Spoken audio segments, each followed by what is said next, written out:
Madayaw na adlaw kamayo tanan. Magpakilanay ako. Ako si Evelyn Maceda Dunan.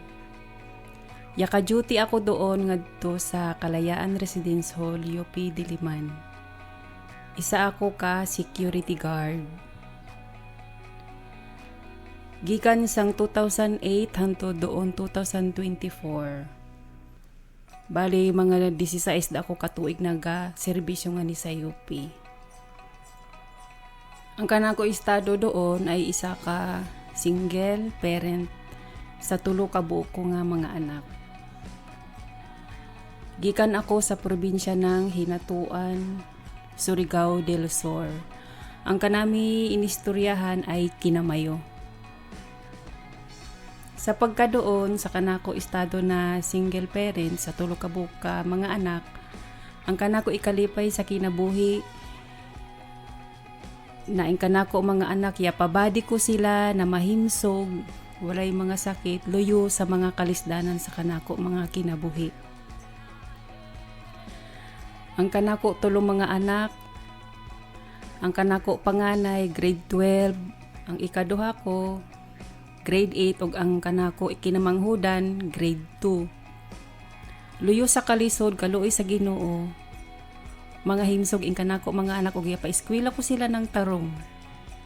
Kay gikan sang tuig ng 2022 yamatay ing kanako bana amo yan na grabe ing kanak paglisod sa kinabuhi gayud, as in grabihay gayud na pagkalisod ko. Pero ang ikihimaya ko sa Ginoo na itabangan ako na wa na nako pasagdi na mabuhay ko yung kanako tulong mga anak, mapa-eskwela ko sila na dili masakiton. Kaloy sa Ginoo sila doon, sige sila top sa school.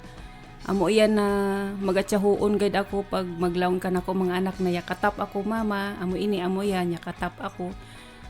Ing kanako kalipay dili gid kasuklihan ng kuan, bisan uno na kwarta pa yan. Kain ka na ko ikalipay lang sa Ginoo na yapa-eskwela ko sila na pisan isa lang ako na ina kanila. Gamatarong in kanako mga anak kay impakita ko gayud kanila kay uno ka kakusgan si mama para kanila kay para pag mahinuod sila makahuman sila sa pag-eskwela. Madayaw sila na example sa mga utaw kay dili lalim ang magpabadi ng 3 ka buok na ako ra isa ang gaatiman kanila. Gikan sa kalisdanan sa kanako kinabuhi, lipayay gayud ako sa nga tanan kay doon na ako ra ko man ang solo parent para kanila. Yakauban ako tanan ing kanako mga iso. Isa pa sa pinakalipayay ko na gikan sang grade 4 pa ako, iabot ing kanako nanay. Na ipangarap ko yan sa una na bisan uno da kahino din kanako ina, makit-an ko man lang yaan, makit-an na ni kanako mga anak. Kay sukad ipanganak ko kanako tulong ka mga anak wa gayud kita king kanako nanay si ang kanako mga anak in taon. Nasa una iso pa ako pangarap ko makit-an ni kanako ina, pero doon yung pangarap ko na makugos man lang naan bisan kadali man lang kanako mga anak. Pero kaluoy sa ginanghatag nan kanako ya kauli ing kanako nanay gikan sa Malaysia. Nabisan dili tarong ing kanami buot sa una, pero ngahan nga inahan dili ako pwede madaman kanaan kay wa ako kasayod ng kanaan kinabuhi ngadto sa Malaysia. Amo yan na dili ako mag-judge kanan. Amo yan do na ing kanako mga anak dili ako gusto na makakuan sila. Mabati nila na uno kalisod ing way inahan. Amo yan na bisan uno kalisod dili ko gayud biyanin kanako mga anak kay side ako ng pagbati pag walay ginikanan. Amo ina ing kanako kalibay dili gayud ikabaylo ng bisan uno na kwarta kay ang kinabuhi ng utaw dili kita masay daw hangtod kino. Amo yan do nalipay ako na ang kanako mga anak kauban ko sila makaan, maserbisyuhan ko sila, malutuan ko sila, tapos mapadadaan ko pagayud ing kanako nanay kay ato yan dun sa probinsya. So iyan na butanga, dili ko kayod iyan ikabaylon bisan uno na halaga kay ang kinabuhi ng utak mo importante hay kayod.